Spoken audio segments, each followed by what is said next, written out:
UAE वज़ीर ख़ारजा शेख अब्दुल्ला बिन ज़ायद Al Nahyan की इस्लामाबाद में दफ्तर ख़ारजा आमद इसहाक डार का इस्तकबाल। इसहाक डार ने कहा कि पाकिस्तान और UAE के दरमियान बरादराना ताल्लुकात हैं। हम बहुत से मनसूबों पर मुश्तरका तौर पर काम कर रहे हैं। शेख अब्दुल्ला बिन ज़ायद अल नहयान ने कहा कि पुरतफ़ाक़ इस्तकबाल पर इसहाक डार का शुक्रगुजार हूँ।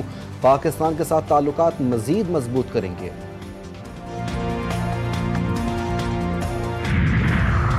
मुल्क में पानी की सूरत हाल बेहतर, सूबों को ज़्यादा पानी मिलने लगा। इरसा के मुताबिक हालिया बारिशों और बर्फ़ पिघलने से पानी की सूरत हाल में बेहतरी आई। सूबों के लिए पानी की कमी 43% से कम होकर 27% रह गई। इरसा का कहना है कि तमाम सूबों को उनके हिस्से के मुताबिक पानी फराहम किया जा रहा है और मुनसिफाना तकसीम यकीनी बनाई जा रही है। और गवर्नर सिंध कामरान टिसोरी इराक पहुंच गए। नजफ अशरफ में रोज़ा हज़रत इमाम अली अलैहिस्सलाम पर हाज़िरी दी। मस्जिद कूफा भी गए। वतन अजीज़ की सलामती के लिए खुसूसी दुआएं की। गवर्नर सिंध करबला पहुंचे, जहां उन्हें हज़रत इमाम हुसैन अलैहिस्सलाम और हज़रत अब्बास अलैहिस्सलाम अलमदार के रोज़े पर हाज़िरी दी। मुल्क व कौम की सलामती के लिए दुआएं की। गवर्नर सिंध ने गवर्नर करबला और कूफा से भी मुलाकातें की। दोनों को पाकिस्तान के दौरे की दावत दी। वफाकी वज़ीर ख़ज़ाना इक़्तिसादी टीम के हमरा वाशिंगटन में मौजूद मोहम्मद औरंगज़ेब आज से शुरू होने वाले आलमी बैंक ग्रुप और IMF के मौसम बहार 2025 इजलासों में शिरकत करेंगे।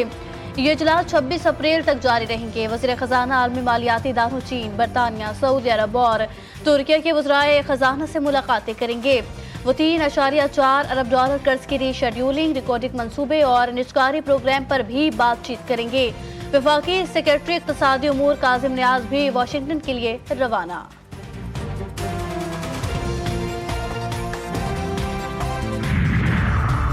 UAE वज़ीर ख़ारजा शेख अब्दुल्ला बिन ज़ायद अल नहयान की इस्लामाबाद आमद। नायब वज़ीर आज़म इसहाक डार ने मुअज़्ज़ज़ मेहमान का इस्तकबाल किया। शेख अब्दुल्ला बिन ज़ायद अल नहयान वज़ीर आज़म शहबाज शरीफ से मुलाकात करेंगे। दो तरफ़ा ताल्लुकात के तमाम पहलुओं का जायज़ा लिया जाएगा। तिजारत, सरमायाकारी, तवन्नाई, ताउन, इलाकाई सलामती पर खुसूसी तवज्जो दी जाएगी। आप अगर बलवे करेंगे, आप अगर फौजी तनसीबात पे हमले करेंगे, आप अगर सरकारी प्रॉपर्टी जलाएंगे, पुलिस वैन्स को आग लगाएंगे, तो आपको फूलों के हार तो नहीं पहनाए जा सकते। लीगल कॉन्सिक्वेंसेस फेस करना है, वो करे जो अदालतें फैसला करेंगी, सरे तस्लीम खाम हो। आप जब फौजी तनसीबात पर हमले करोगे तो फिर केसेस तो भुगतना पड़ेंगे। वज़ीर कानून आज़म नज़ीर तारड़ की प्रेस कॉन्फ्रेंस, कहा कि हुकूमत ने IMF का संगे बुनियाद रखा। बुनियादी प्लेटफॉर्म फराहम करना हमारा काम है। सुप्रीम कोर्ट में भी बेशुमार केसेस ज़ेर इल्तवा हैं। जो मुकदमा सुप्रीम कोर्ट में नहीं आने चाहिए उनके लिए बेंच मख्तस कर दिया।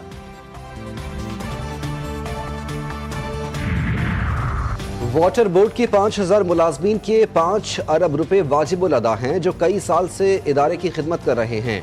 रहनुमा MQM फारूक सत्तार कहते हैं 1500 मुलाजमीन को मुआशी तौर पर परेशान किया जा रहा है। ये उनका हक है। हाई कोर्ट के फैसलों पर फौरी अमल किया जाए। MQM के अलावा दीगर पटिशनर भी फाइल हैं।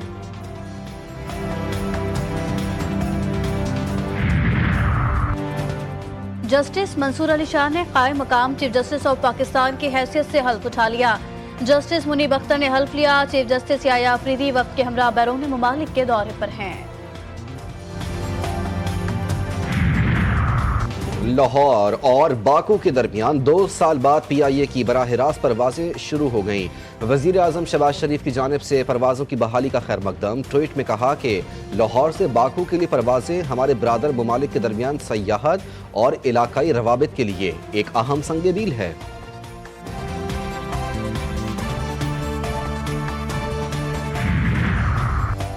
कराची समेत सिंध भर में आज से इंसदाद पोलियो मुहिम का आगाज। वज़ीर आला सिंध मुराद अली शाह ने मुहिम का आगाज किया। कहा बच्चों को माजूरी से बचाना सबकी जिम्मेदारी है। 1 करोड़ से ज्यादा बच्चों को पोलियो से बचाव के कतरे पिलाए जाएंगे।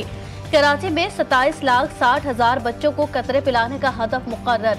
सिंध भर में 69,724 पोलियो वर्कर्स बच्चों को कतरे पिलाएंगे। इस्लामाबाद में भी इंसदाद पोलियो मुहिम आज से शुरू।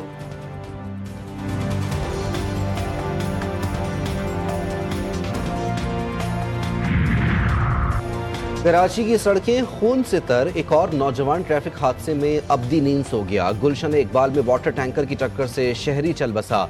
वाटर टैंकर का ड्राइवर फरार। पुलिस के मुताबिक मुतवफ़ी हाइड्रेंट प्लांट पर काम करता था। लाश अस्पताल मुंतकिल।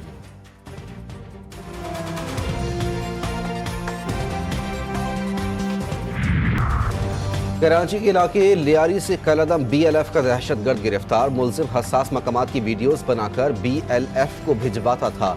2021 में मुलजिम ने गाड़ी पर मकनातीसी बम लगाकर सहाफ़ी और शाहिद जहरी को कत्ल किया था।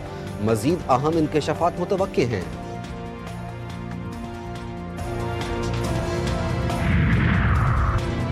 कराची कोरंगी नंबर 5 में कायम सिंध गवर्नमेंट अस्पताल में बुनियादी सहूलियात का फुकदान। मरीजों को शदीद परेशानी का सामना।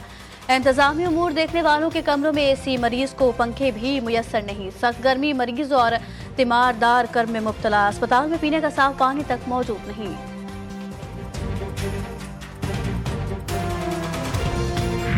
कराची में सूरज ने कहर ढा दिया। गर्मी की शिद्दत बढ़ गई। पारा 40 डिग्री तक जा पहुंचा। हवा में नमी का तनासुब 9% रिकॉर्ड। माहिरीन सेहत का 23 अप्रैल तक शहरियों को धूप से बचने का मशवरा। पानी का ज्यादा से ज्यादा इस्तेमाल करने की हिदायत। पंजाब और सिंध के मुख्तलिफ शहरों में भी सूरज आग बरसाने लगा।